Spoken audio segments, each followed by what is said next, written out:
All right, we'll give folks just another minute to join us, but we do have a quorum, so we can begin in just a moment.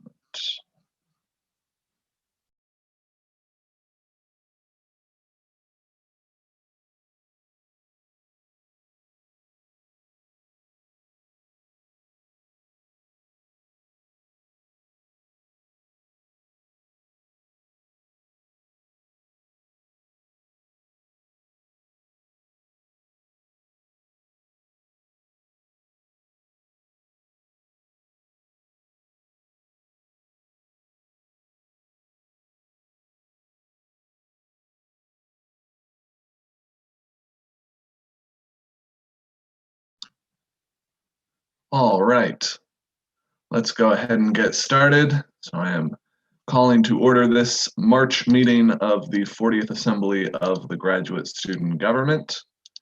We will follow our agenda. The first item on the agenda is the approval of the minutes from the April meeting. Is there any objection to the approval of the April minutes? Seeing no objection, the minutes are agreed to. Next on our agenda, we have our guest speaker for today, which is, of course, Dr. Perillo. I'll let her introduce herself. She's been here before, so we should all, be aware, but just in case, and say anything that you'd like us to know, and then we'll open the floor for questions. Thank you, Simon. I appreciate it. Hello, everybody. Good to be in community with you. You matter to me, and so it's nice to see some of your faces. A lot of you got your screens on, but I trust that you are there listening. Grad students are important to the Division of Student Affairs. I need to underscore that and begin with that.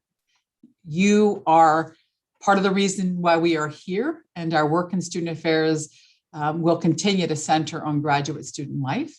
Again, my name is Patty Perillo. I'm the Vice President for Student Affairs, and I've been here now for about 14 months. I've met many of you in even smaller Zoom spaces. I just want to remind all of you, when we talk about the Division of Student Affairs, it really is, I often say to folks, anything that happens outside the classroom, by and large, it's not academic, right, or athletics, it's Division of Student Affairs. And just to frame it, what you want to know, it's all the health and wellness areas, like the counseling center, the health center, rec well, and student conduct. It's the student engagement areas like STAMP, fraternity, sorority life, the career center, and parent and family affairs. And it's also the living and learning environments like resident life and residential facilities, dining and conference and visitor services. And so it gives you a sense that we are pretty much everywhere around campus, and our work really is about doing all that we can to make sure that you are thriving in the ways that you can. I spend a fair amount of time with Dan Laffin. We are in group meet together, we text, we call, we're in Zoom meetings every week. So I hear a lot about graduate student life and your needs and your priorities. He and I are working on all kinds of problem solving and solution setting and those kinds of things. But it's also important for me to hear from all of you, right? And so Dan shares as much with me as he's able to, and I appreciate that he and Simon have invited me to be with you so that I can hear from you and to hear your questions and your concerns directly, because that's really, really important to me, very important to me. Last time we met, I think I helped you understand that the Division of Student Affairs really has been the kind of boots on the ground, if you will, team that has managed kind of all of COVID testing, the HEAL line, early contact identification, quarantine isolation housing. And so if you've got questions about COVID and our vaccines, they're also the kinds of things that I can be responsive to. So at this point, I really would love to open it up to your questions, because my being here is to try to meet you where you're at and allow us to be in conversation with each other versus my doing a presentation. But I think the context is helpful. So Simon, can I just, are you asking folks to do their Zoom hand, or can they do their human hand to raise their questions? How are you doing it? Yeah, we usually have people raise their Zoom hands, and then we can call on them to ask their questions. Well, terrific. Then I welcome your questions, your comments, your concerns, anything that you might want to bring up in this space that we can talk about and troubleshoot together would be really, really helpful.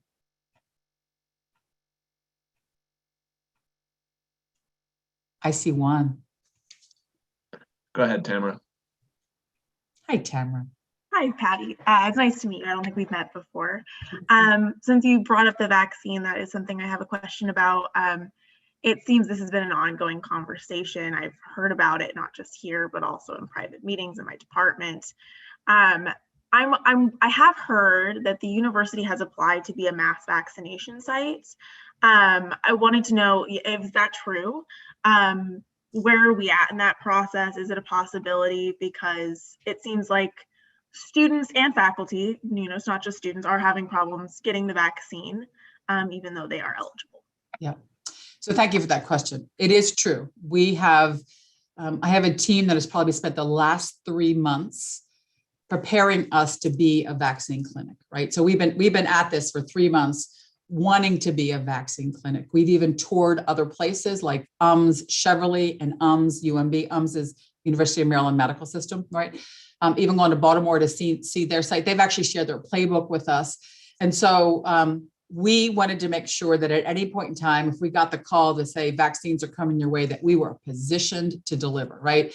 It is about making sure that we have the right refrigeration, that we have the right amount of pharmacists, that we have we had a process engineer even look at our flow from where stations are and where people would sit after the vaccine for 15 minutes or 30 minutes. So we are positioned and ready to go.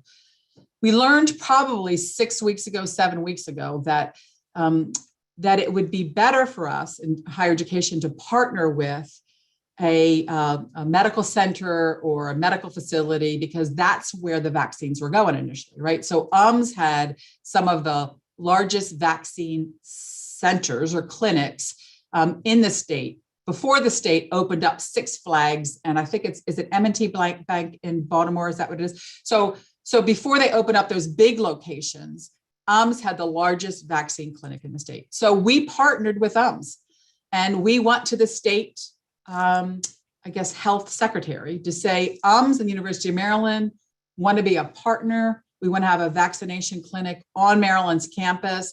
Can you give us a green light? And that hasn't happened yet. And what happened was Angela Alsobrooks, who's a leader in Prince George's County, has been in some of her press conferences really calling out the state, because what she said is we're the most populous county in the state, in Prince George's County. We've had the most positive cases in the state, and we've had the least amount of vaccines. And so she said, I'm calling on the state to allow us to open up 2 clinics, one on Maryland's campus that would be community-based. It would be for our Maryland college community as well as others in the community. And we always want to be a good partner, right, with our community members, as well as a second site, which is at a large, predominantly African-American church in Prince George's County as well. We are still waiting. And so I think that because we've been in this COVID environment, the health center has been a primary leader of response. People think that we've got control over the vaccine, and we do not. We just don't. We have no control over it, no authority at all. We are positioned and we want to be a vaccine clinic because what we know is that so many members of our campus community want to get the vaccine. And what we know is that in order for us to come back to the campus community as we know, and want in the fall semester, we need to make sure that our community members are vaccinated. So what's happening now, and in fact, I just got off a call right before this one, where we have lots of, our students who are working our testing site, right? Students who are working our testing site deserve to have vaccines, right? Just like grad students who are in the classroom or grad students who are in the labs. So what's happening is either department chairs or supervisors are writing letters for folks saying, yes, this person works in person, works on campus, but some of them use that letter and go to vaccination sites and it works. And some of them go to different vaccination sites and they're turned away, right? And that creates all this confusion and angst. And again, I think that what we're experiencing across the country, and certainly in the state of Maryland, that the rollout of the vaccine has been complicated at best. And everybody's just trying to figure out how to make it happen. And so I hope that helps answer the question. At this point in time, I just want to continue to encourage each one of you to get on as many lists as possible. And I hear from folks that they've got themselves registered for different sites, and then out of the blue, they get a phone call, that it's their turn. And so thank you for that question, Tamara. Any follow-up, or did that answer it for you? I think that answered it pretty well. I did want to mention one thing, which is that it does seem that one problem we're having is that some locations have decided that they're not vaccinating people in higher education. I spoke to someone at the state health department yesterday, like for other personal reasons, and they were like shocked by this, that this is even something that they're doing or that they can do. So I don't even know if they're allowed to do that, but they are. I guess something just to keep on your radar. Thank you. I appreciate that. Autumn. Simon, can I call on folks or you call on folks? How are we doing this? I'm calling on folks. You can call on them. That's fine. Okay. I saw Autumn's hand next. Thank you for coming to talk to us today, Dr. Perello. So I had a follow-up about some of the points you made, and I think, we've seen Dean Fetter's response to where we really need to get in-person people vaccinated, and some of those people are having difficulties. We're having people who don't work on campus that are getting vaccinated. So it's become a it's a big issue area for everyone involved, and it's difficult for the community. One thing I'm curious about how you guys are handling, and maybe how we can be of assistance, is we do, as graduate assistants, if we're going to be back in person in fall, we need to be vaccinated. How can we execute that plan, and how can we as GSG help you guys in that process? Thank you. Thank you. I appreciate that. And you're right. I think that part of what's making this complicated and really frustrated for folks. I think that all of us want to see a path and just enter this path. There's none of that happening with the vaccine rollout. That's just not happening, right?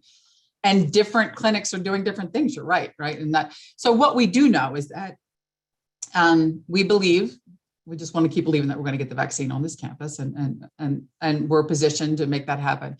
We also have spent time talking about what we might launch in the summer even, right? So we likely will hold significant vaccine clinics should we get the vaccine, particularly in the summer for our graduate students and undergraduate students, because we need to make sure that our undergrads are vaccinated as well, right? So it's certainly GAs and RAs and TAs and all of that, absolutely, and our undergraduate students. And so I think that we've reached to the highest levels in the state. I don't know what more we could be doing. I know that our government affairs colleagues, there are folks at our campus that are positioned to work. They're doing advocacy work. I know that President Pines has had conversations with lots of folks. We are in near daily contact with Prince George's County Health Department. Our health center and the health department are in constant connection with each other. So I appreciate that. I wish I knew what more we could be doing. I really do feel like we have done everything that we can. It's really, and my hope is that as the amount of vaccines increase and they get to be pushed out, we're then going to see kind of this open flow of possibility, that this will just be a faint memory for us, that we had to walk through this troubled, complicated passage. But I want to believe that it's going to open up. So thank you for that. Aljo is next, and then Misty. Hi, Dr. Perello. Thanks for coming. Sure. Being with us. Just a follow-up question about the vaccination plans. Just like, how is UMD going to enforce that students have been vaccinated? Because I'm asking because some of my constituents have heard that President Pence has plans to have in-person classes for the fall semester. So we know just like things have been going slow for several reasons. But like if campus reopens, what's the plan for doing it? Just like it's going to be step by step. Are we going to do a hybrid format the semester? Can students who are vaccinated, are they free to come to campus? Who's going to be monitoring these things? So is there a plan for these things? Sure. So one of the things that the plan is this, although, is that President Pines was recommissioned last spring semester when we pivoted, it was a year ago this Saturday. So March 13th was when we pivoted as a campus to kind of more online telehealth. And we've been in this for an entire year, right?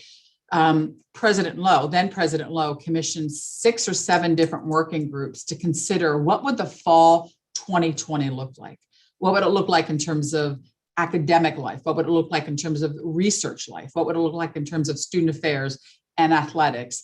And what are the HR policies that need to be put in place? So we did that last spring for the fall semester. President Pines has asked those groups to reconvene so we can do the same thing.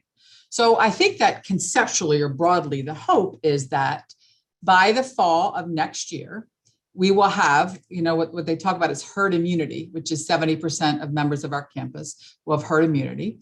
And we will have anyone who wants to be vaccinated, vaccinated. Like we can't mandate that because the current vaccine is for emergency use only. And at this point in time, for emergency use only vaccines, you can't mandate that someone gets it.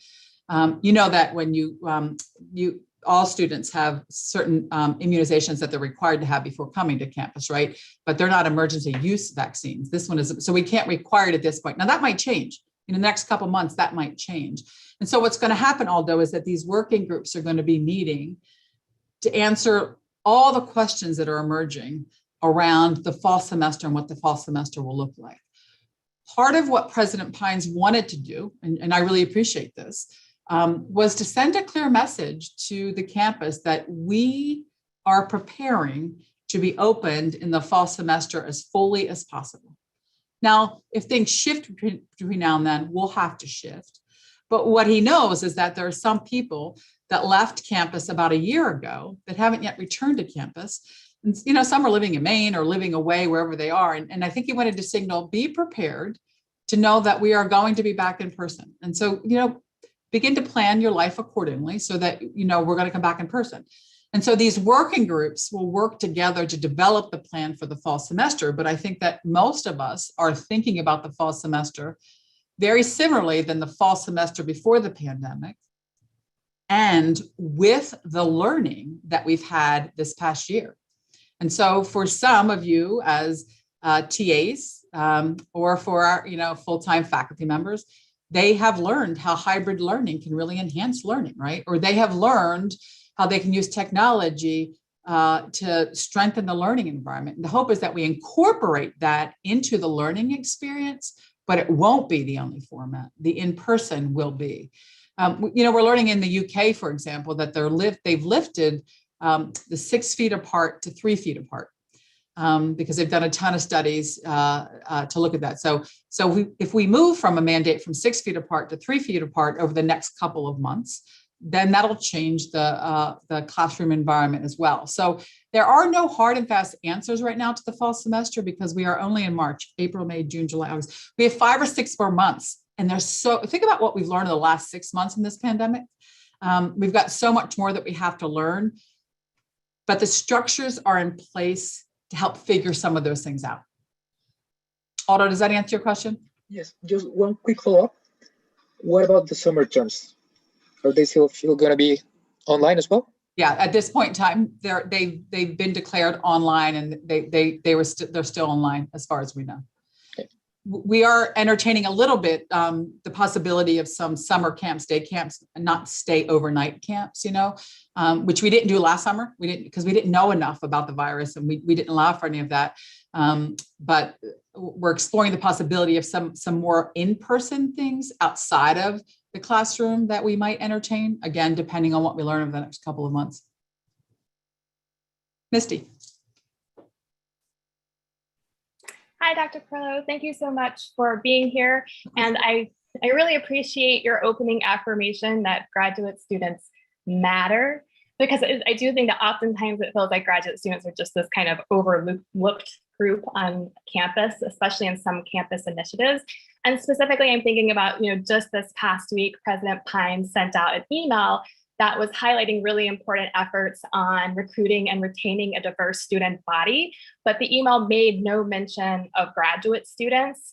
And just now listening to the range of services and departments that student life covers, I was really struck by how much of what happens in student life is really important when we think about the retention of graduate students.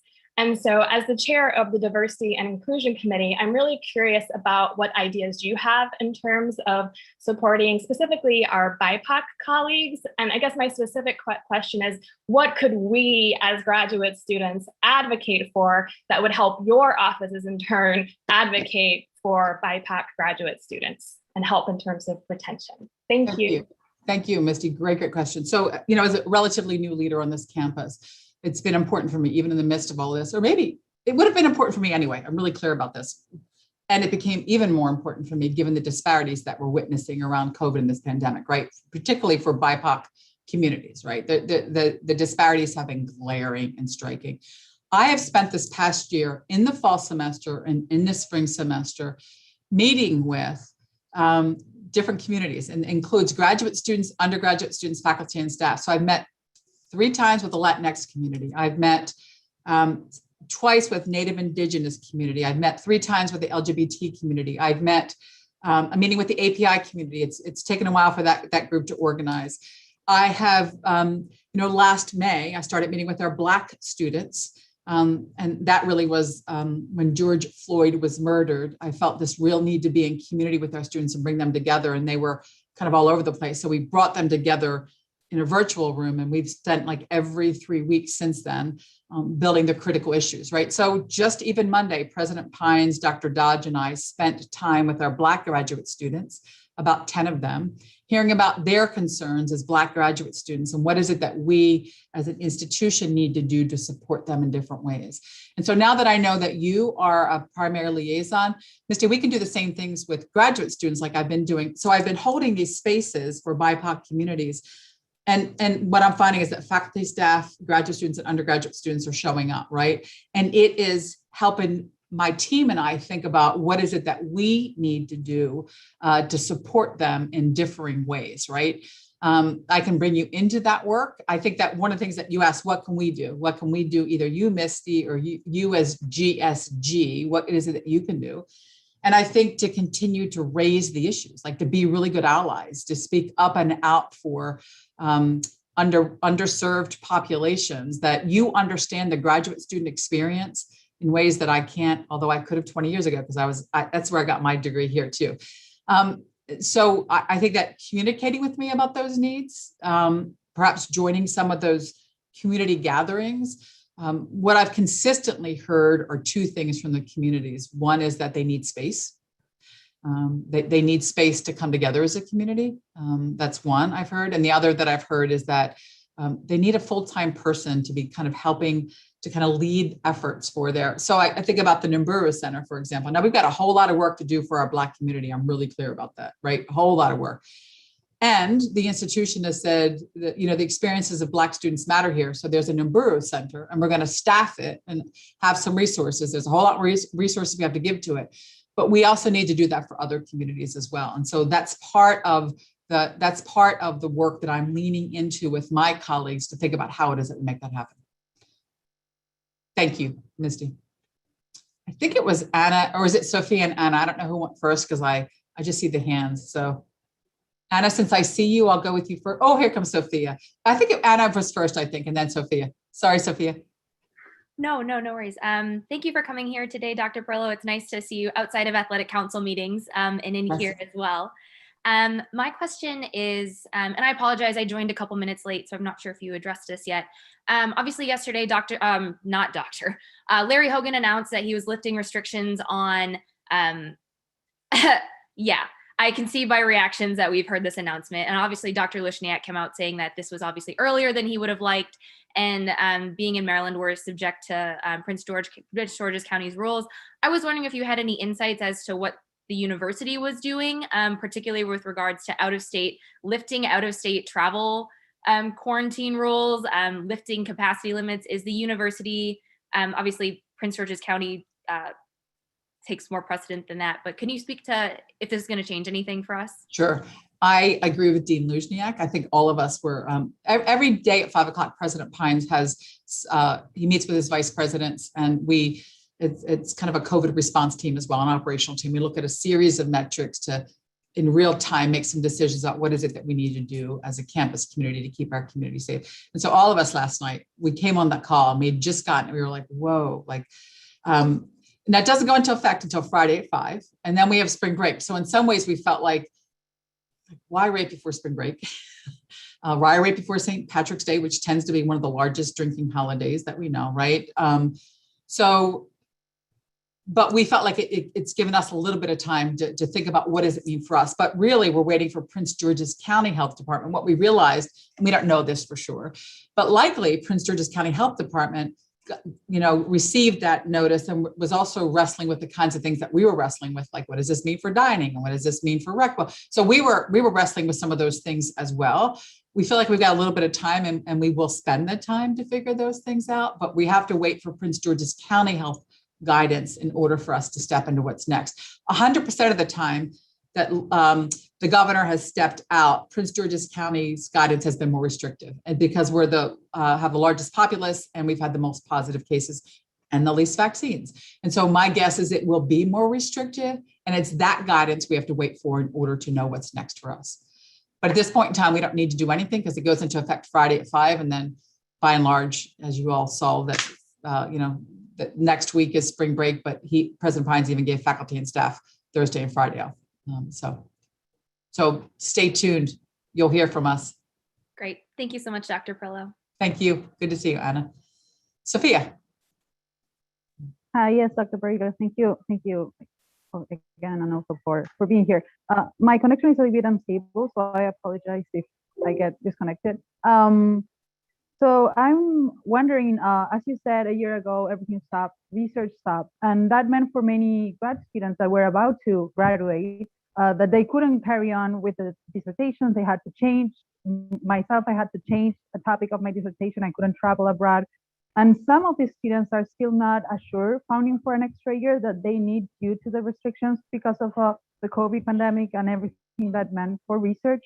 So what we've been advocating for the students, but until now, we've just heard that it depends on each department. And we know we've sent a quick survey, and we know that at least 40 or 50 students are in this situation that they're not really know what's going to happen with them in 3 months, if they will be able to continue at the university doing research.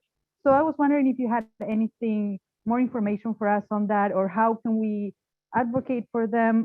What's the resources available, and how can we help the students? Sure. Thank you. Great question. And Dan Laff and I would ask for your leadership here as well. I was in a variety of email conversations with Dean Fetter, President Pines, and it was about this very issue. So we know that every student, hi, hello, beautiful one. Every student, there's no doubt that every master's student, graduate student, needs some support. But there is something about that ADD passage, right? That, that students who had just had 1 year left, who were significantly impacted by this pandemic. And President Pines asked Steve Fetter to begin to look at what is the number that we're talking about, what kind of support might be necessary. So I do know that Dean Fetter is looking at that and helping to come up with, and Dan, you may know more about that. Dan Laffin, you just moved away from my screen. I don't know where you are. But I don't know if Dan knows anything more about that or not, but I do know that Dean Fetter is looking at what can happen kind of across graduate school life to support students who need that support. And so either you can follow it with Dean Fetter or Dan can follow it with Dean Fetter, but I think he's the person that has been kind of asked to really examine that and look at that and look at possibilities. Thank you. Absolutely. I'll speak real quick on Dan's behalf because I think he dropped off somehow. But we are in conversation with Dean Fetter about all of those issues. So yeah. Thanks, Simon. So you'll be able to offer updates to GSG about what are some terrific. Thank you for that. Appreciate that. So I think Artur and Alec and then Tamara. So I actually I raised my hand a couple of seconds ago, but I had a short one. I will have a motion to extend it by 10 minutes or if necessary. Second. Any objections? Seeing none, we'll let Dr. Perlow continue for as long as she can. Okay, thanks. Artur, I appreciate your saying that you just went. I honestly want to be so present and focused with you all that I don't pay attention to the hands going up. So I'm really glad I'm not teaching in the classroom right now because I'm not sure how y'all do it. So sometimes I think people get upset with me, like, you call me out of turn. So sorry if I call you out of turn. I'm doing the best that I can. So how about Alec and then Tamara? Only because I heard your voice before Tamara and I want Alec to step in too. But I want to hear your voice again too, Tamara. One kind of follow-up to that point. I know in addition to people whose research was delayed because of COVID, there's also issues with a shortage of job postings, as a lot of universities are going into kind of like a budgetary, temporary cautious measures due to lack of state funds. And also we have a number of people who might have been on the job market this year who delayed because of research, because of multiple reasons. And so in addition to the direct, hey, my research was harmed, there's also the problem of, well, if I graduate, this coming year, then will I even be able to get a job, just because of the large amount of competition for a smaller than usual number of positions. And so that's also something that should be taken into account. And I know like and I do think that it's kind of a little bit problematic that each program is trying to come up with their own solution on an ad hoc basis rather than there being a university-wide policy. Because, take the business school, for instance. I'm a business and management, sorry, I forgot to announce my program. One of the current students in my program, she was due to graduate this year. She got an extra year of funding by having her stipend. So she's still getting the same, she's basically taking half of her stipend this year and half of her stipend next year, still getting the full tuition waiver, but not getting an extra cent in money. And, graduate student stipends are not exactly known for being overly generous. So getting by on half of that is not necessarily great. Now, it's good she has the option. It's good that she didn't have to try to get out there, in part because her research was impacted. But that sort of solution where every department is trying to figure out for themselves can lead to some very non-ideal outcomes. And it's also important to consider that in addition to the research that could be impacted, there's also, where you get started on an institutional basis will help set the course of your career. And so we're graduating a bunch of people into a not good job market that will also harm UMD's ability to kind of our brand to be represented amongst the top scholars in our fields. Thank you. There's a lot there. And I know that as Dan Laffin and Simon continue to meet with Dean Fetter, they will raise the concern that differential response across disciplines is not helpful for grad students. There needs to be a more systemic response. And so they'll bring that forward when they meet with Dean Fetter.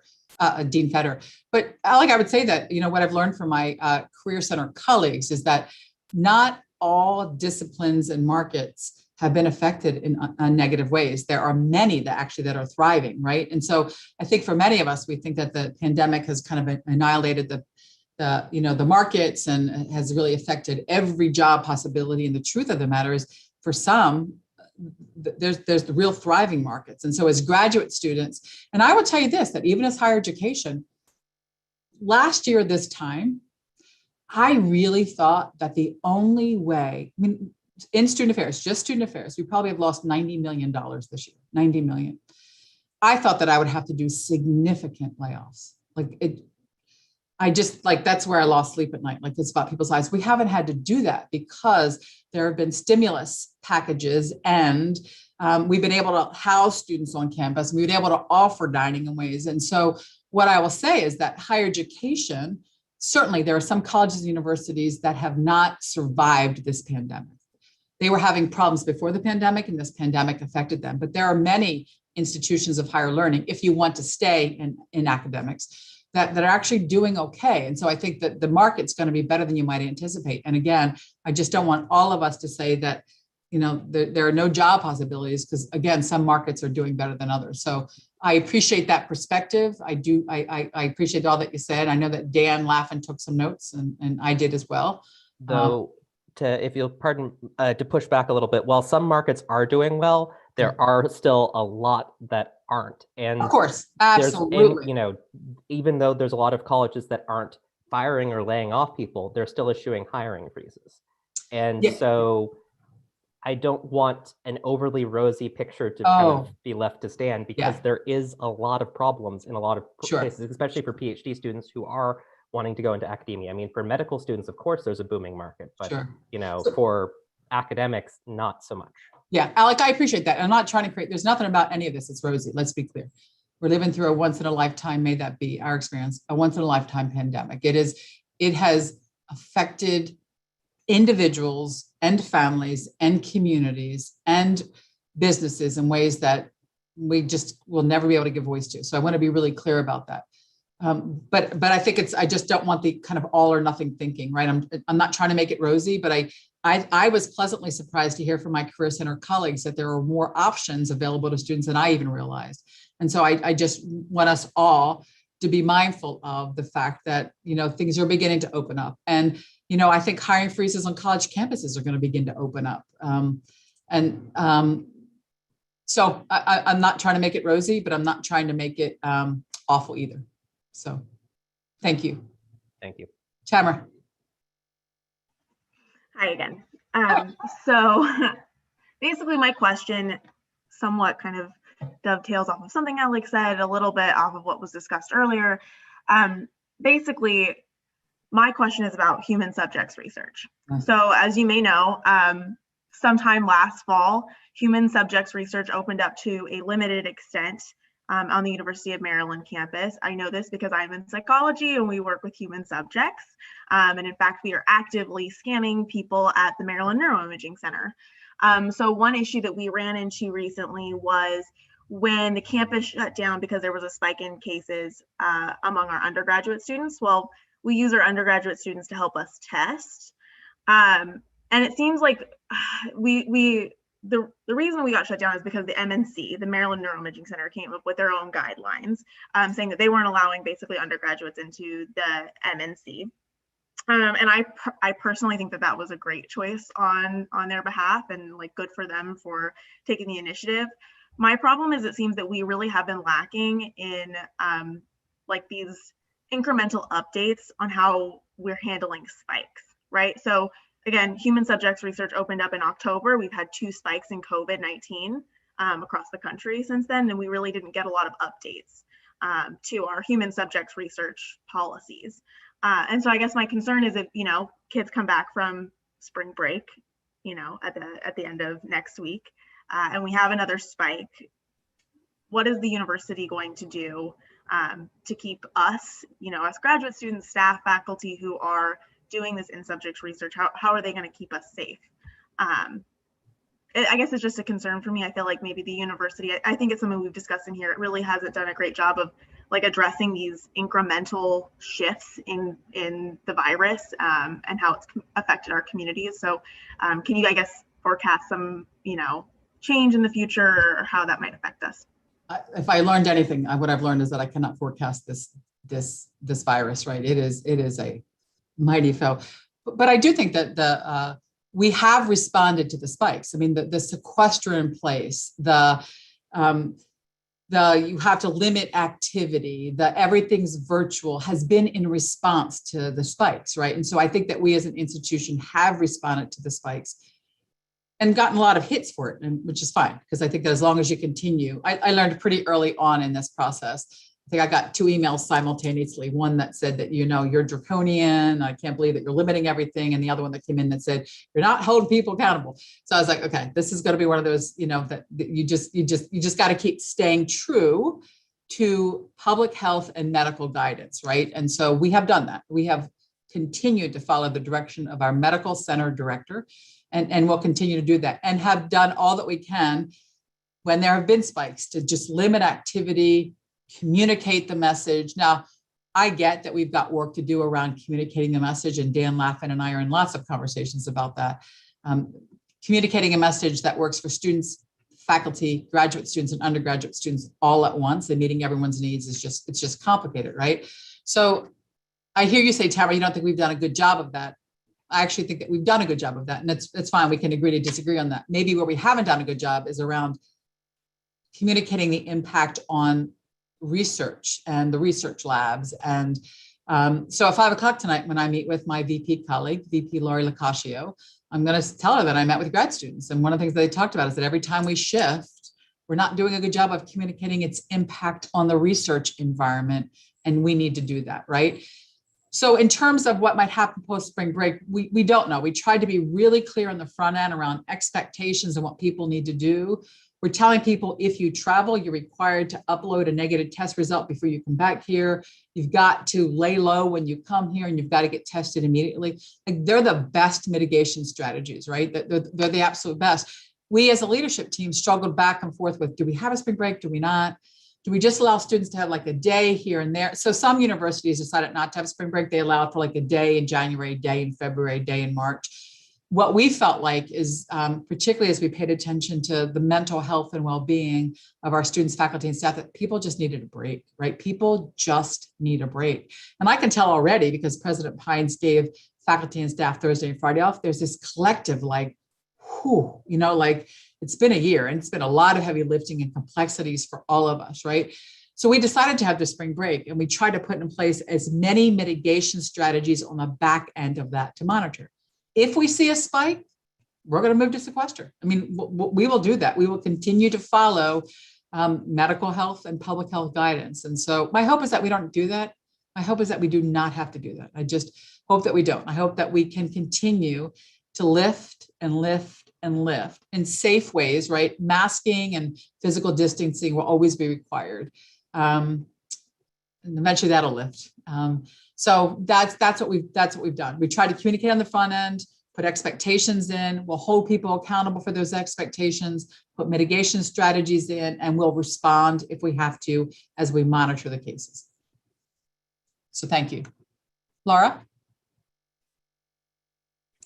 Hi, Laura McBride, chemistry. I just wanted to say, Dr. Perrello, you said that you were in charge of the, or your division was in charge of the testing on campus. And I just want to say, I think it's been going really well. I've been tested a lot of times, and every time I go, it's been very smooth. I haven't had any problems. It's maybe 3 minutes from when I walk into stamp and then walk right out. And I know that's not how it's been on other college campuses. So I just want to say great job. And then hopefully if we get vaccines, we'll have a process just as smooth. And I'm really looking forward to the university getting the vaccines.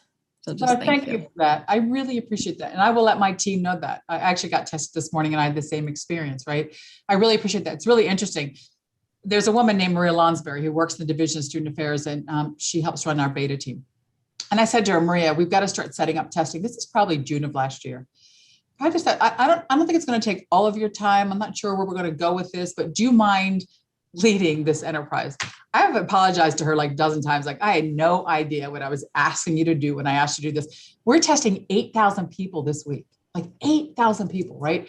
So for us to have get tested this week and to kind of move in and move out, they have set up systems and processes and just finessed and finessed and finessed and finessed. I mean, it's just, it's pretty unbelievable. And so I'm really proud of them. And so I'm really glad that the community feels that way as well. And so thank you for saying that. And I saw lots of kind of hand clapping and thumbs up, and I will let my colleagues know that GSG is grateful for what they're doing to support and care for the students.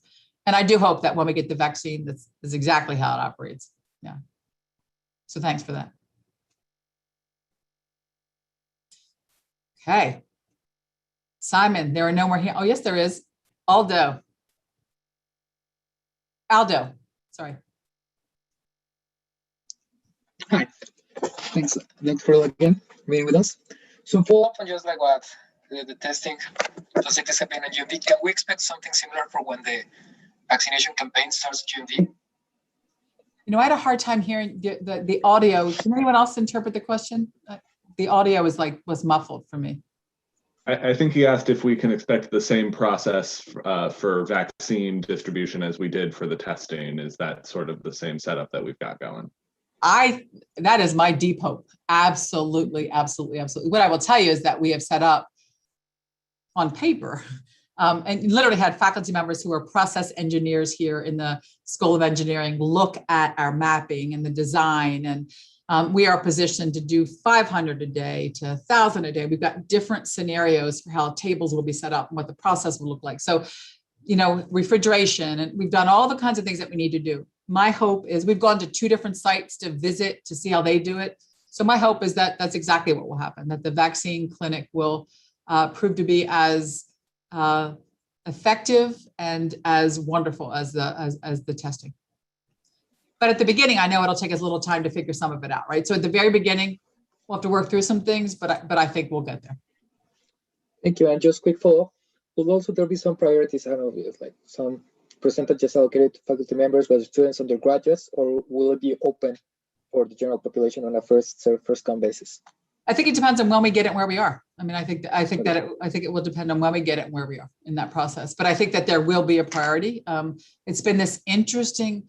For every email I get from someone that says, please help me get a vaccine, I get an email from someone saying, what are you doing to control the ethics of this? I'm 80 years old. I haven't gotten a vaccine, and younger people are getting a vaccine. And, you know, the truth is I have no control over any of it, but it's really interesting what happens in community in these moments like this. There's no doubt that there's a dissertation coming out there's got to be that someone's going to write in public health or in the health field around this kind of vaccine process and kind of the ethics of that and priority and the disparity in communities and all kinds of things, right? So we do have a kind of a priority list. There was a vaccination task force that made some recommendations around who's in 1A, who's in 1B, who's in 1C, who's in phase 2, who's in phase 3. So we likely would allow for those in phase 1A, 1B, and 1C who have not yet been vaccinated, get vaccinated first, and then we'd open it up to phase 2. But don't quote me on that because it's not just my decision. But likely we would try to move in that direction. Good. Thanks a lot. Artur? So also a question about possibility of vaccination on campus. I get impression that significant part of current difficulties is bureaucracy on the state level or something like that. And I have I wouldn't ask about how long would it take, but after let's say you have a green light for doing so, how long would it take to campus to start actually doing this? So likely about 2 weeks, I think is what we have to hire, greeters and receptionists, and the medical team we can't hire. Like we have to have our own and/or we would have a partner with the county, but anywhere from 10 days to 2 weeks. But the truth is, when we get the call that we have a green light, we don't know when the vaccine is going to come either, right? And we don't know if we're going to get 1,000 vaccines or 50 vaccines or 5,000 vaccines or 500 vaccines, right? So all of it is out of our control. And we want to be, that's why I asked my team to think about setting up the location in the vaccine clinic, thinking about doing, whether it's 100 a day, 500 a day, or 1,000 a day, and so they've got plans for all three of those. If it's less than 100 a day that we have to do, they likely will just do it in the health center. If it's more than that, we'll have to move to the location that, we've contracted for on campus and would do it that way. So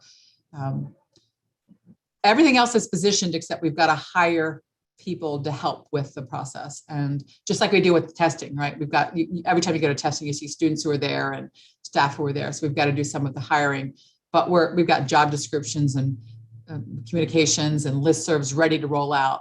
We just haven't hired them now because you don't want to hire people and say, wait, maybe for a month or 3 months or 6 months, and so. Thank you. Well, you all, want to give you back some of your time because I know that Simon is, he just got some other things that he wants you all to do and take care of. Thank you again for this time. I appreciate all your questions. Take care of yourselves. And I hope that you do all kinds of things to take care of yourself next week. It's your spring break too. And it's really important for you to take care of your mind, body, your spirit, and your heart. So take care of yourselves, okay? Thanks for the invite. See you later. Dan, I'll talk to you later. Dr. Perillo. Thank you, Dr. Perillo. Folks have other questions. Dan does meet with Dr. Perillo regularly, so communicate them to Dan, and he is always looking for complaints and questions to bring up. So okay, thank you. Dan, we'll talk. Take care. Thanks, Simon. All right. Let's continue on with our agenda. Next on the agenda is new business, including or beginning with GSG A40 A11, which you all should have access to, but I will share on my screen just in case folks want to take a look at it. My computer has decided to start running slowly, so I'm just going to keep talking until it's actually capable of doing what I want. But I will allow the author of the resolution to introduce it after, without objection, it is entered into the record. I'm Daniel Swank, Computer Science. So as the title says, the goal of this bill is to increase GSG transparency and communication. It does this through a couple clauses that just essentially mandate better recording and keeping of records on the GSG website. So right now, here, I'll send a link to the chat right now. We currently store legislation on the GSG website, but it is updated at irregular frequency. And I think overall could use some more organization as far as being more searchable, chronological, things like that. Yeah, so if you kind of read through the various subsections, it establishes various timelines for when things should be posted, how things should be posted. So this also includes things like minutes and upcoming legislation. And then the last clause also just addresses that we should save recordings from our meetings for the duration of the legislative session. So the specific days outlined in the timelines, I'm completely open to amending those. They're the ones that I chose as sort of a medium between generous and strict. So for instance, I suggested 5 business days as the number of days after the president signs for when legislation should be posted on the website. I'm open to changing any of those timelines if people have concerns or suggestions. Excellent. Thank you. I know there have been some comments put in the chat, but for some reason my computer won't open the chat. So just everybody, okay. Questions, comments, concerns on GSG A40, A11. And I have to open my participants tab. We'll see if my computer allows me to. There it goes. Yehuda. Yehuda Katz, computer science. I'd like to say I strongly support this, but I wish people luck on actually implementing it. Fully understood. I think it will be easier when the president and the director of operations and the vice president of legislative affairs can like be in the same room with one another. But as it is, I think Dan's in Massachusetts, Edie's in Maryland, and I'm in Iowa. So that does make it a little more difficult. But of course, you know, it's in the bylaws. It has to be done. Yeah, just to quickly respond to that. So yeah, I think as it is written right now, this falls under the director of operations. But I certainly encourage Edie to reach out to the rest of the assembly. I'd be happy to help. I'm sure others would also be happy to help, as this isn't just a small lift for one person necessarily. Yeah, I'm totally in support of what you said. Maintaining of the website was primarily split to actually, I think, 4 people: director of operations, the then VPP up and now director of public relations, and then chief of staff, and then the president occasionally. So that kind of like connection, because we're kind of like virtual and stuff like that, and then we didn't have a director of communication for a while, kind of caused some delays and everything. But I believe now that we're gonna like work to make sure that everything is on time, and now we have a director of communication. Yep. Yeah. No, yeah. So I think what you're hearing is that the executive committee is not opposed to this in general. So, Yehuda. I have a motion to close debate and move to a vote. There is a motion to close debate and move to a vote. Is there a second? Second. Are there any objections to moving to vote on GSG A40, A11? Seeing no objections, Edie, if you would please open the poll. We'll leave it open for 30 seconds, as is our custom. This requires a 2/3 vote to pass. Correct.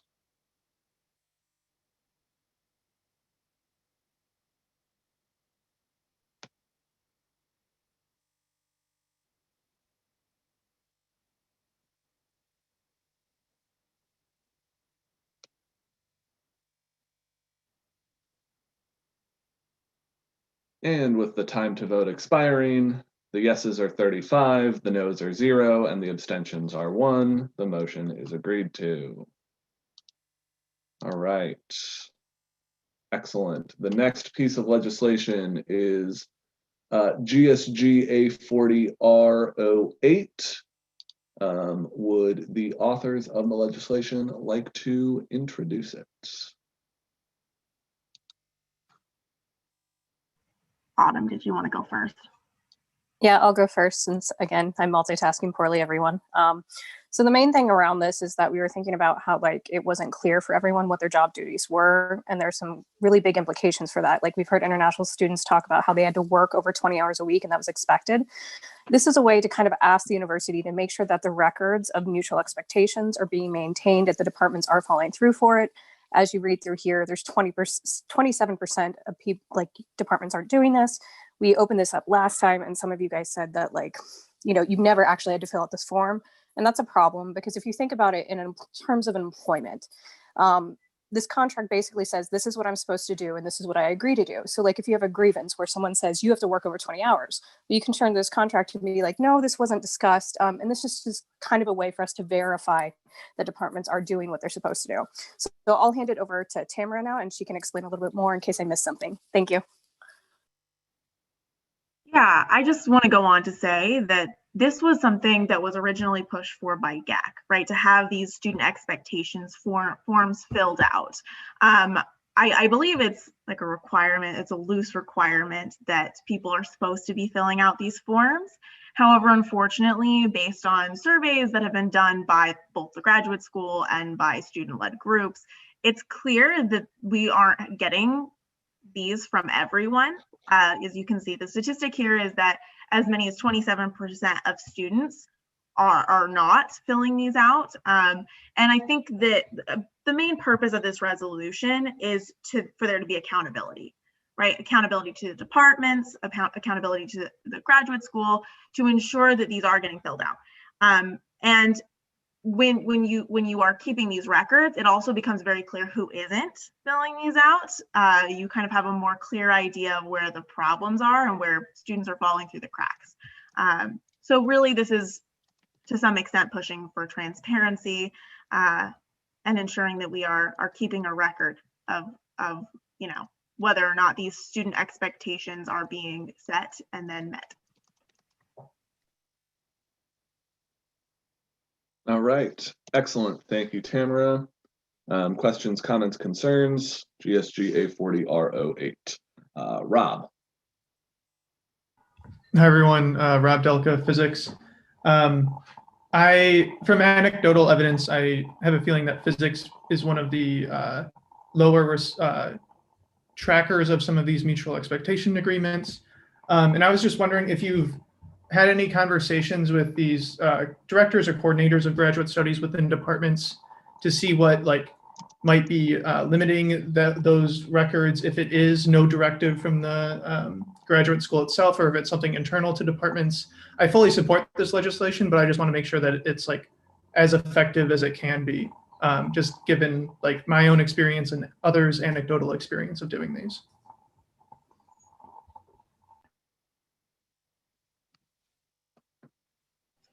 I will say I have not personally talked with departments. I have spoken with my own department, and I think that they do keep a record of these because they're very on top of us about filling these out. That, however, does not seem like it is the experience of other grad students in other departments. So it seems to me like it's possible for this to be done, for departments to be keeping a record of these and to have a good understanding of who is doing this and who isn't. It just seems that again, it's kind of with everything. Everything is very locally run. So if a department decides that they're not going to do this, then it's not getting done.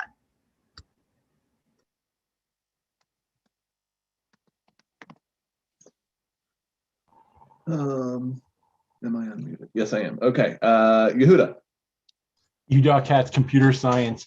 I haven't spoken to any coordinators about this specific resolution, but I know from dealing with grad coordinators of departments in the past that a lot of them are not going to be cooperative with this type of record keeping.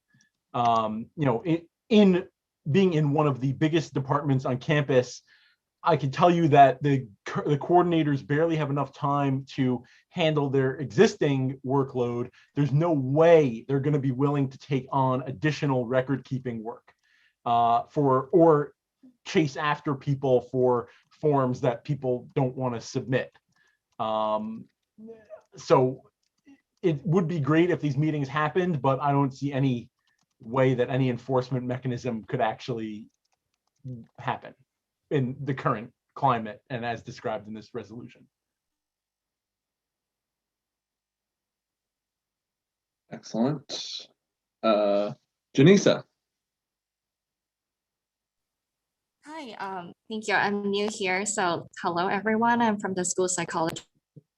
There are two things that I'm concerned about this resolution. So the first thing is that it says TARA instead of GA. So I just wanted to note that there are other GAs out there, like doing student services or admin work. It doesn't seem to cover because of the words that we use.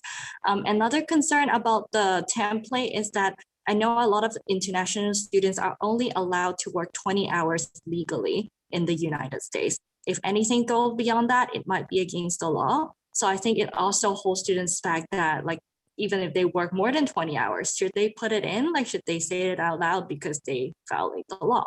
So I just wanted to bring this up for everyone. Thank you. Great The point about Rules Committee- assistantships. We did change it everywhere, like I think in the legislation to say that it's all graduate assistants, but you're right, we didn't change the title. So that's a great point.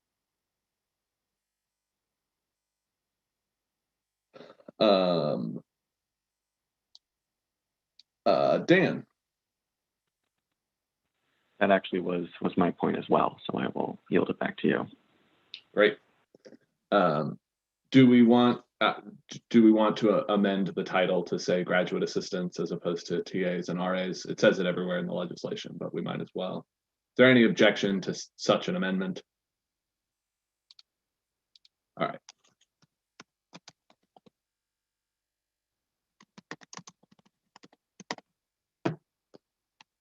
See, I told you my computer's running slowly. Autumn.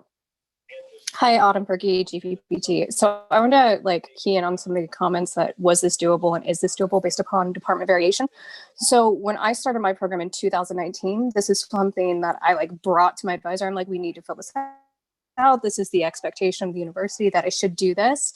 And apparently they weren't doing that. So in spring 2020, my advisor is now the department chair. And actually we talked to the DGSs and we coordinated a system that these are actually supposed to be kept on file with our graduate studies coordinator.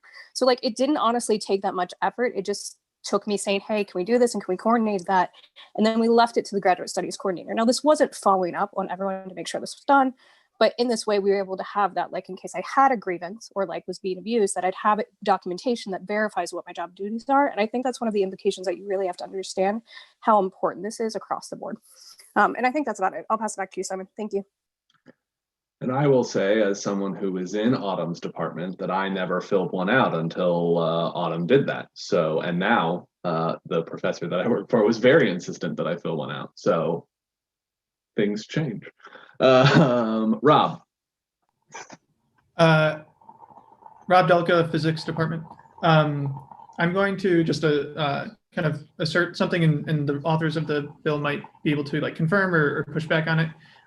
Could maybe one of the main reasons for this bill to be passed is that creating a system-wide across the university way of supporting keeping track of these documents could motivate other departments who don't do as good of a job to see the success that other departments have in doing these record keeping, and then spur those departments to start doing that record keeping.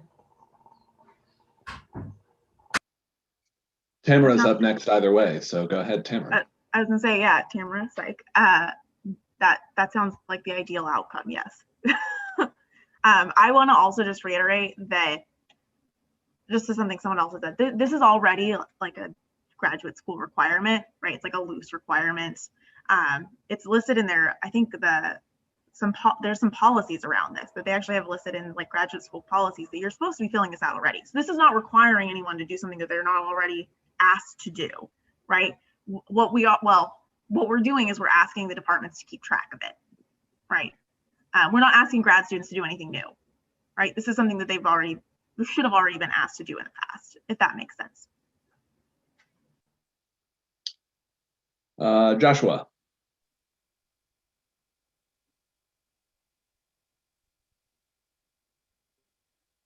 Joshua, I see that you unmuted, but we still cannot hear you. So there may be a hardware problem as opposed to a software problem.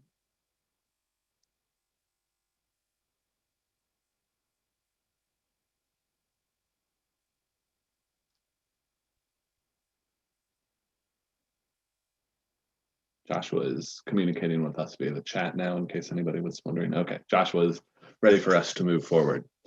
Any other questions, comments, concerns on GSG A40R08?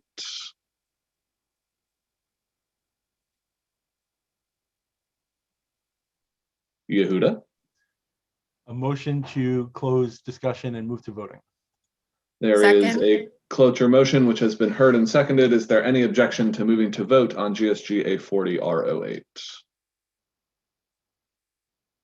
Seeing no objections, our Director of Operations would please open the poll, which we will leave open for 30 seconds.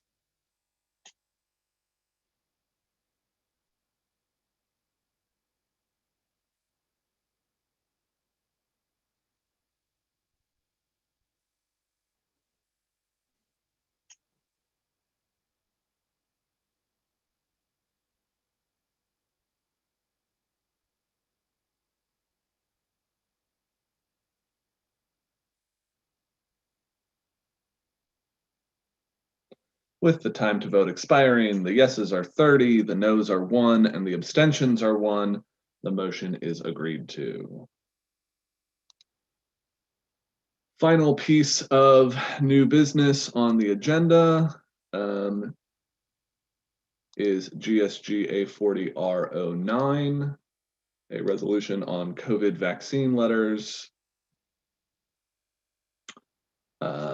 I'll allow the author of this piece of legislation to introduce it. Hello again, everyone. Tamara Syke.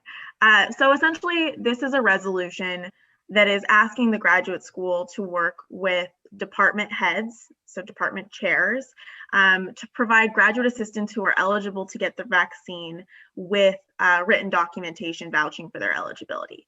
So when I wrote this, it was before Dean Federer sent out his email saying that a letter from the dean or from your chair would be an acceptable form of proof that you're eligible for the vaccine. So all this is doing is asking that the graduate school works with the departmental chairs to ensure that there is some standardization in that, making sure that the chairs are aware that they need to be doing this to ensure that graduate students who are eligible are going to have an easier time of getting the vaccine.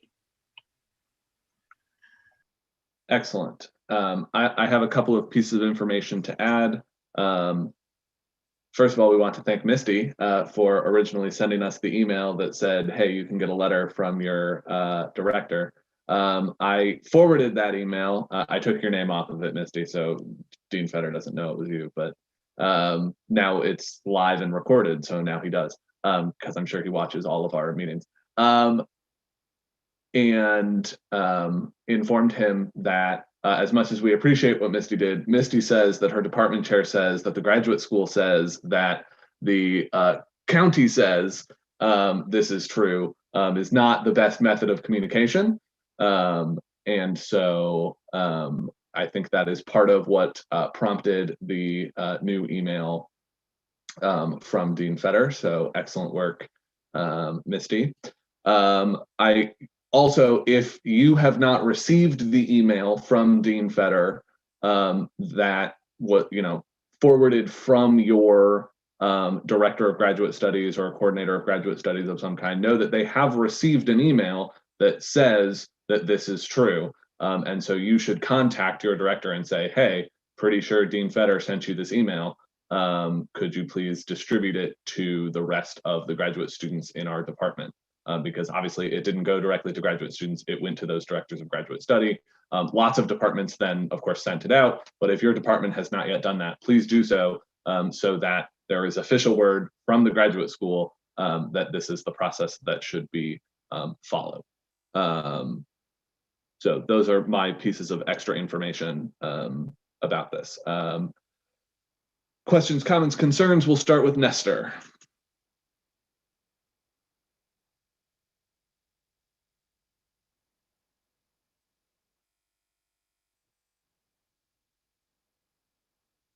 Nestor, are you there?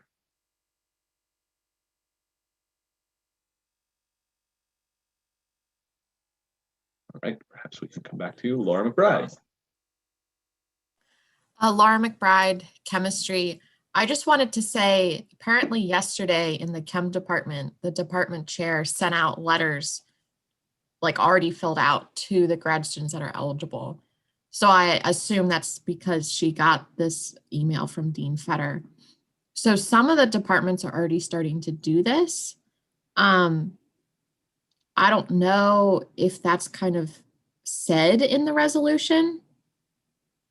Because now I'm kind of feeling like, is this resolution necessary since this is already starting to happen? Or do we want to kind of just maybe reframe the resolution so it's like we encourage that this continue, like something like that? But I know at least in my department, like this has already happened, and hopefully that's happening across other departments. So I don't know if that would like change our views on this. Tamer, do you want to respond to that? Yeah, yes. So that's great. I love to hear that they're sending them out in advance. That's not exactly what's happening in all departments. I can tell you in my department, they sent this out and that was great. And I hope that people are reaching out who need these letters. That said, I guess, I think the big goal here is to ensure that everyone has common knowledge of this. So to ensure that if someone asks for a letter, they're getting a letter.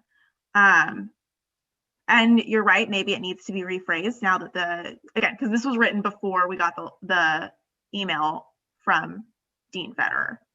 So I mean, like I would support a change in this to make it maybe more relevant to the current situation. I think this was also had stipulation, I can't remember the exact wording now, about having like a pre-written template so that everyone gets the same letter, if that makes sense. So it's streamlined. And I will point out that lines 24 through 26 note that some but not all departments have already provided graduate assistants with written documentation. So it is in there. Rob. Rob Delka, physics. I just want to note that some of the language here kind of just puts the letters as kind of a one-time thing.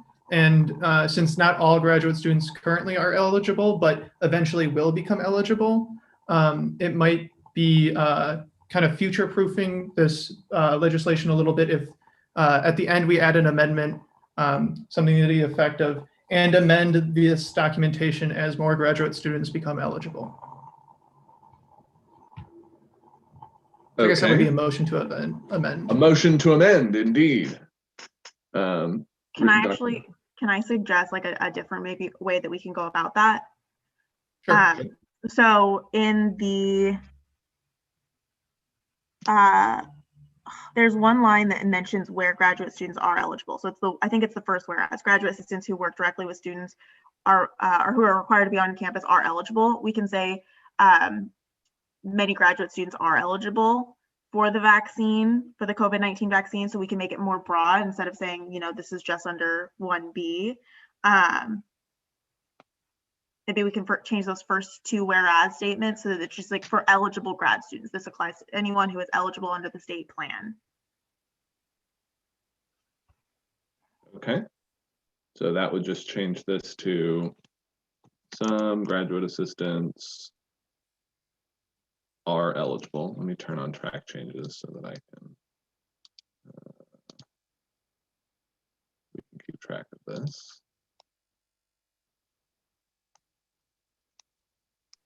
And maybe say they're eligible because of their position on campus as a graduate assistant.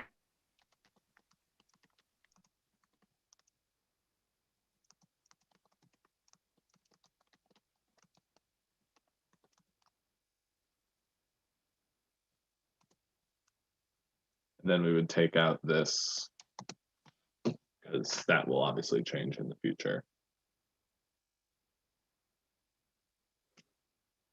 Rob, do you think that deals with the? Yeah, I think so. I was just one reservation I had about editing out that language is just that I think there was already some confusion earlier in these past couple of weeks of like, are all graduate students eligible or just those that work on campus eligible? And I don't know if this takes too much of the language that restricts graduate students out right now without like I'm trying to find a balance between acknowledging that more graduate students will become eligible, but right now there are only certain graduate students that are eligible. So I will say that this, this legislation is primarily meant to communicate with the graduate school, and they're going to be aware of that. They're the ones who told us that. So, yeah. Laura McBride. Laura McBride, chemistry. I kind of like the specificity that we had before. And I don't necessarily agree with this change just because I think it's good to call attention to, because there's this confusion, or are graduate assistants eligible under, phase 1B and phase 1C, and some are being turned away even with a letter and some aren't. Because my guess is when we get to like phase 2 and they lower the age limit or whatever, graduate students will just become eligible anyway, based off other things, not necessarily that they work in person in higher ed. So I feel like Rob's original thought of putting something in the therefore clause, like maybe the graduate student government requested the graduate school with department chairs to promptly provide all currently eligible graduate students and future eligible, or something that we are kind of considering graduate students may, as the different phases become eligible, that this should be a thing and it's not just for this phase. But I kind of like that we have the specificity in the whereas is kind of my thoughts. I don't know if anyone else agrees or not. Okay, let's stick with the amendment we've got right now, and see if other folks have thoughts on it. And then if we then decide to amend further, we can obviously do that. Yehuda.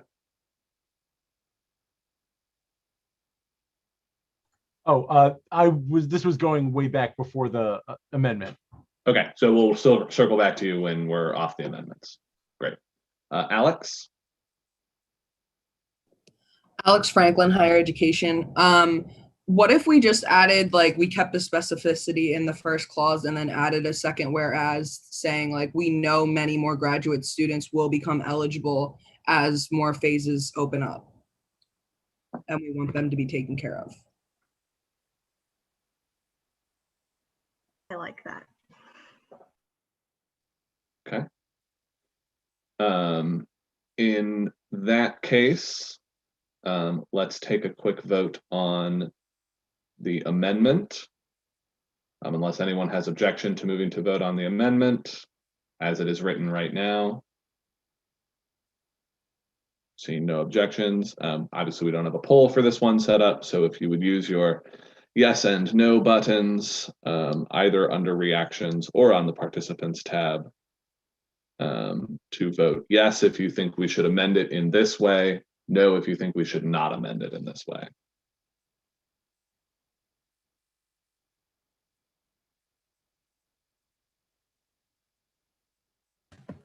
Simon, the yes and no's are disappearing.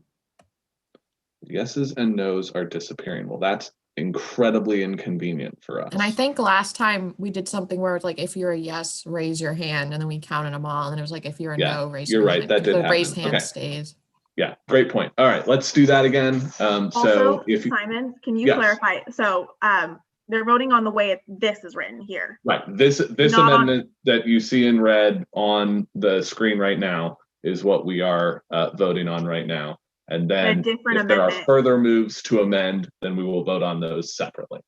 Yeah, perfect. Yes. Thank you. Okay, so if you think that it should be changed to look like it does right now on your screen, raise your hand now. That will count as a yes vote for this amendment.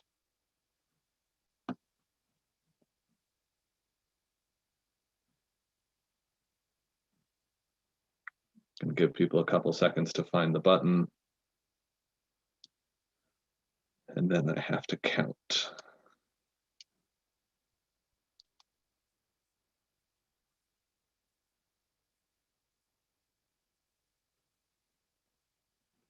All right, the yeses are 13. So now everybody lower your hands. Okay. If you do not think that it should be amended as it looks right now, please raise your hand.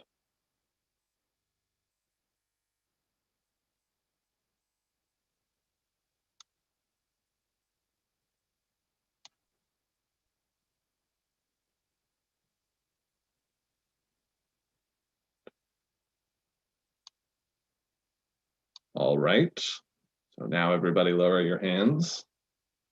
And if you wish to abstain from this vote on this amendment, please go ahead and raise your hand.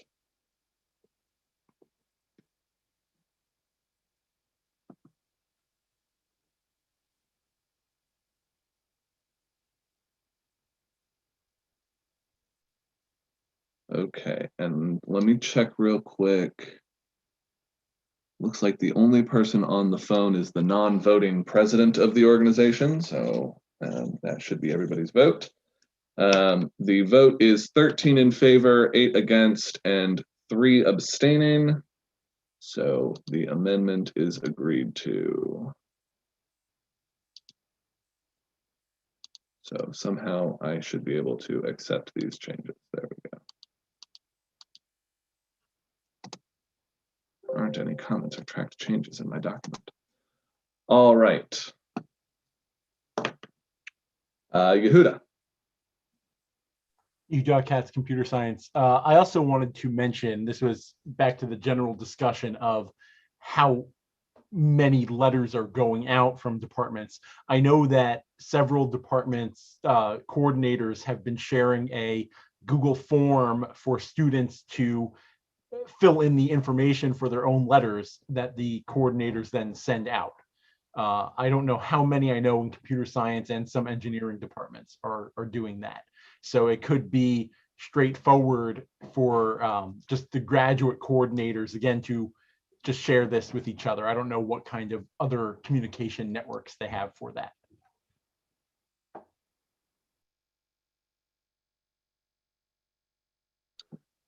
Okay, great.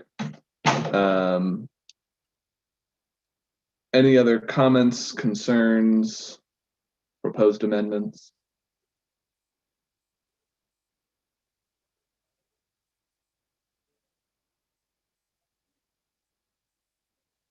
If not, then I would look for a motion to vote.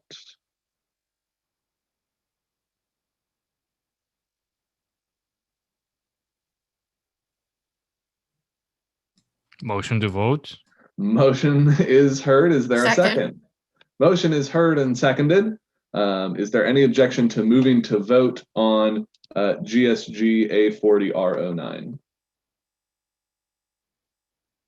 Seeing no objections, we will move to vote. The poll will be open for 30 seconds as per usual.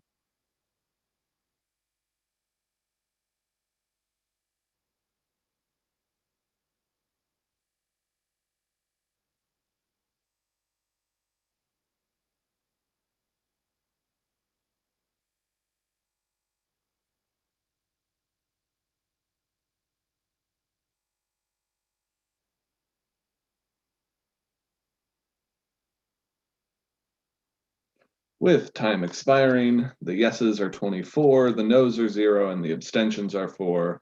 The legislation is agreed to. That takes care of our legislative business. Next on the agenda is a report from the Ad Hoc Committee on Polis. Would the chair of the committee care to share their report?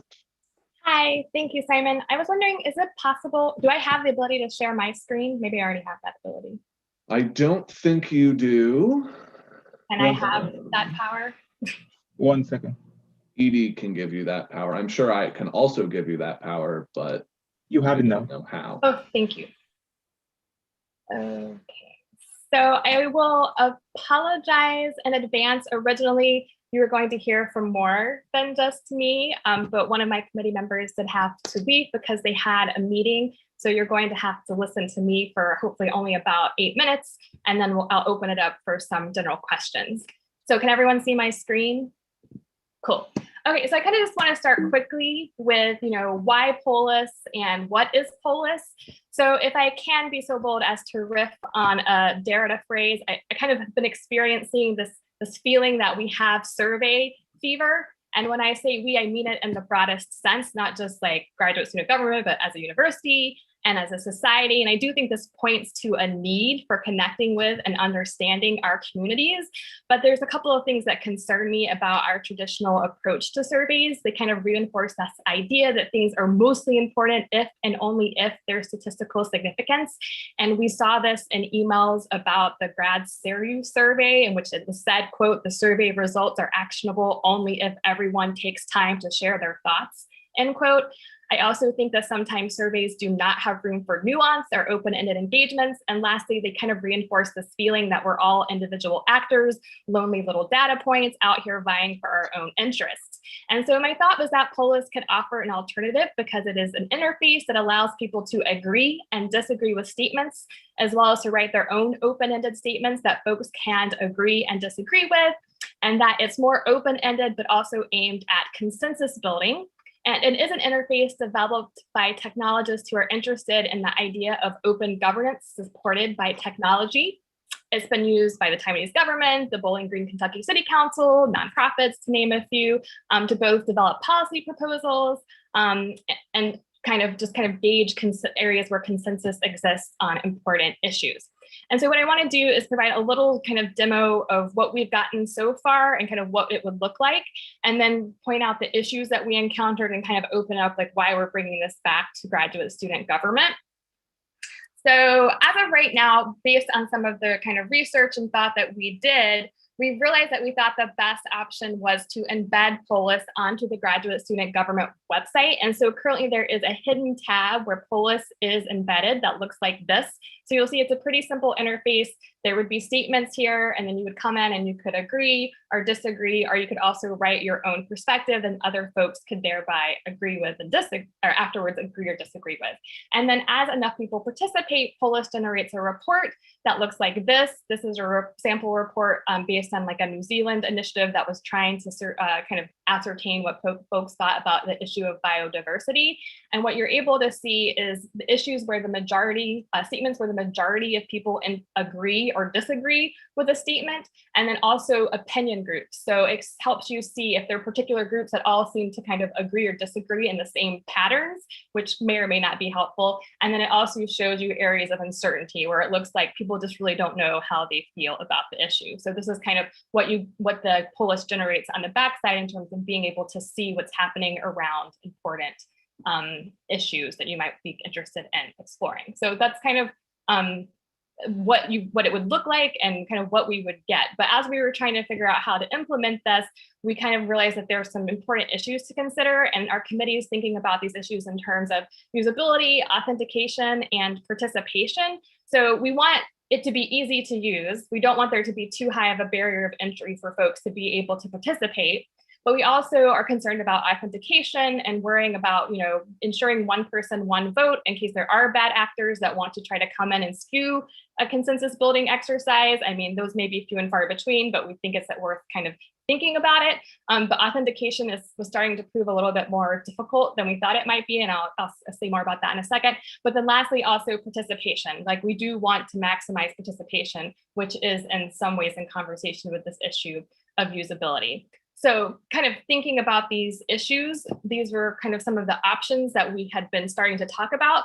So there is an option that's like no authentication whatsoever. So you just know that it's there, you go, you vote, you can vote as many times as you want, but every time you come back, you have to vote more, which can be a little annoying. But obviously that would perhaps maximize participation.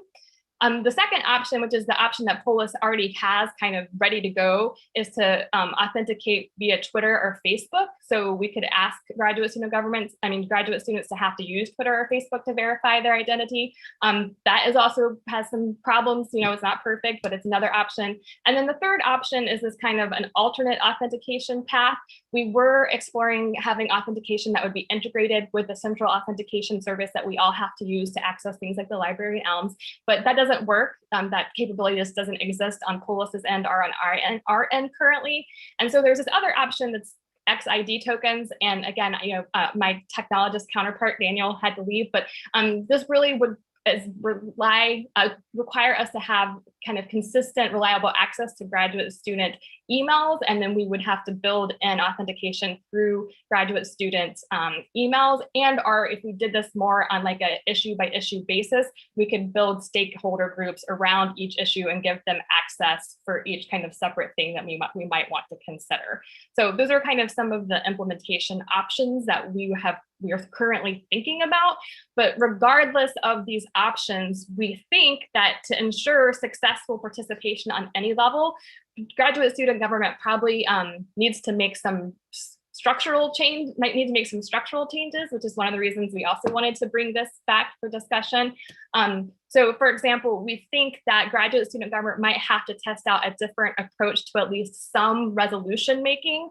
So for example, we might need to actively host and promote more kind of an open forum town hall format that would invite more graduate students to come in as potential stakeholders to come up with potential issues for resolutions to address that we could then feed into kind of the polis process, and are bringing perhaps resolution brainstorming into assembly instead of having it happen in committees might be another way to kind of spark more participation via the interface.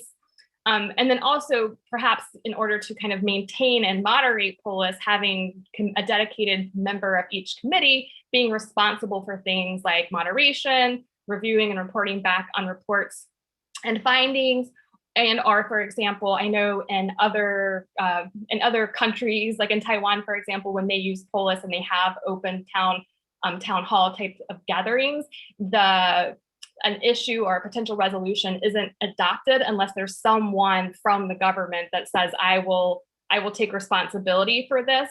So, we might adopt that kind of format where if we have an open forum and a graduate student comes and says, well, this is something I'm really concerned about, we don't put it through the polis process unless there's someone on a committee that's like, I will kind of adopt this issue and see it through the process and see if it, becomes a resolution. And so we're thinking we could, potentially just pilot this with one kind of issue next year, but some of us won't be here next year. We're not sure who the executives are going to be. So that's another reason why we thought it was important to bring this discussion back into the open assembly. And so it's kind of some of the questions that we have for graduate student government, and you might have questions for me, which I'll do my best to answer, are kind of, what do we think are most important in terms of maximizing usability, authentication, and participation, realizing that we probably won't be able to maximize for all of these things, even if we do our best.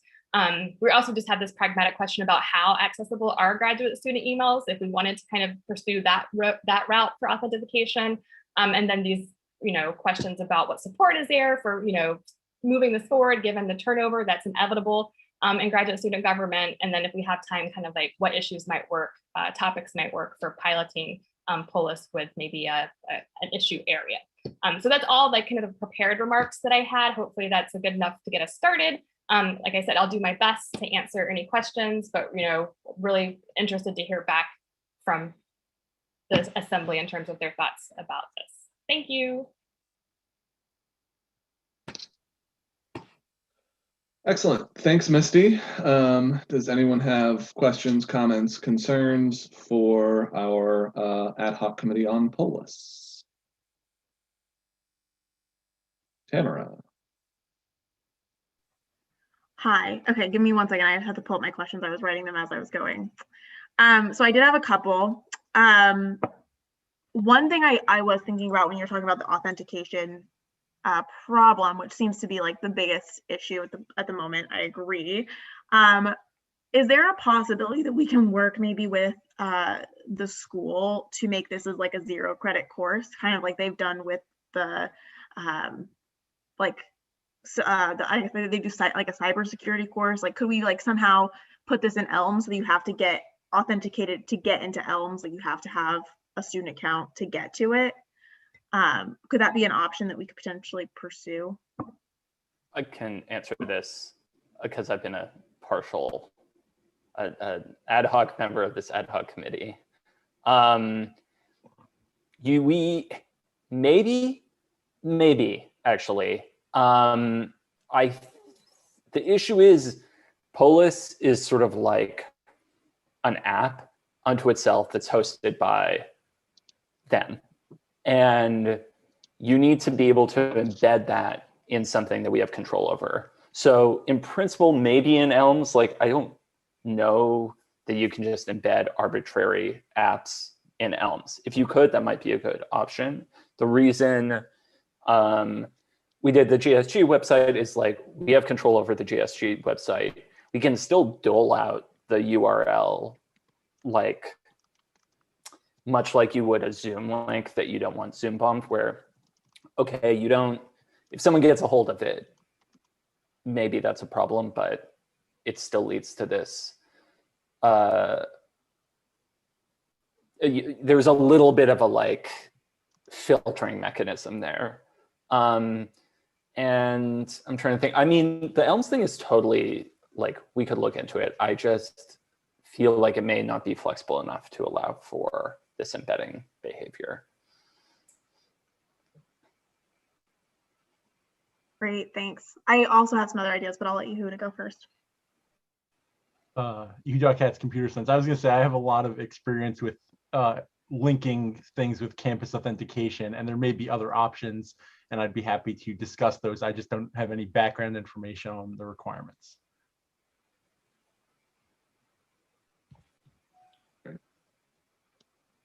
Tamara. So I guess my other question was, is it possible, I know we were talking about like UMD emails and authentication. Is there maybe an easier way to do this where we can just require students to use their UMD email to not to access it, but like when they start, like it's like a separate, like, so we would then know like if someone took the survey that didn't have a UMD email? So the issue is like we played with the idea of creating like so like a page within, like it'd be like a web page that in order to get to the next page you have to go through that authentication step. But you know, it doesn't really necessarily take care of the issue that like if there was a, I mean, again, if there's a bad actor within University of Maryland, like once they get to the page that has Polis embedded, there's nothing in that step that requires a one-for-one authentication in terms of voting or creating statements, if that makes sense, and if I'm explaining it clearly, and if I understand it clearly, but I think that's what's happening. Yeah, no, that makes sense. So I guess I have a couple of other questions, and I don't know, maybe we can talk about this separately, but I was wondering about like the content of the Polis survey and how we're coming with that. I know that you had sent out a document asking chairs of each committee to basically send in ideas for original statements. I know the Academic Affairs Committee did this. We were really excited about this. I'm wondering how, like, where we're at with that. And I'm also wondering like where we're at with maybe potentially including some demographic questions. One of the ones I saw as an example is like, oh, I'm over 30, or, you know, things like, oh, I'm in this college, that type of a thing.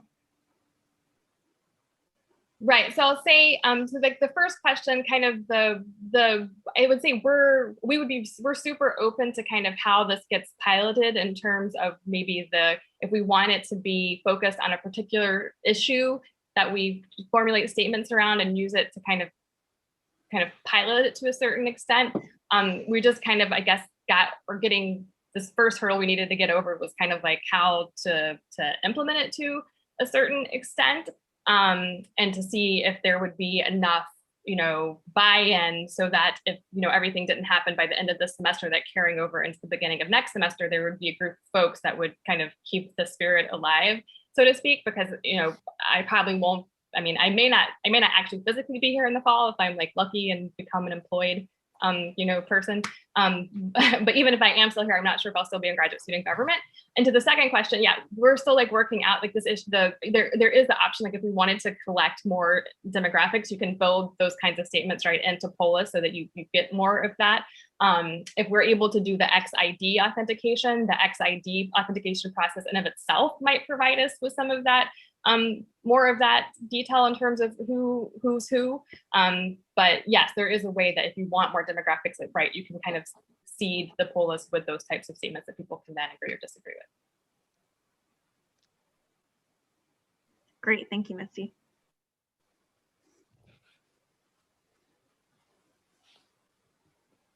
Any other questions, comments, concerns I know Misty will be, of course, happy to answer them offline as well if folks are interested in that.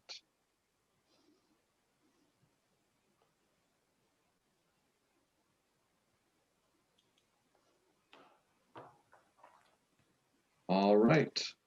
If not, then we're moving into reps forum. So if you have other thoughts, you can also bring them up in reps forum. That's a perfectly reasonable thing to do. So we'll open with representatives forum. I'm going to start with President Laffin to give us an update on some issues and then tell us how he plans to handle the issues, the legislation that was passed today via the bylaws. Yeah, I will do that in reverse order. Can everyone hear me? Because I'm coming through my phone. Is that okay? Cool. I plan to sign all that has been passed today. I see no reason not to. And then once I sign it, I'll start the clock on my 5 days to get it onto the website. It's funny how that works. But we'll get those signed digitally and then posted probably this week, because I don't see myself doing it over break. So I'll add that to my list to do in the next couple of days. There are a few things in the pipeline that I want you all to be aware of, even though there's nothing tangible at the moment.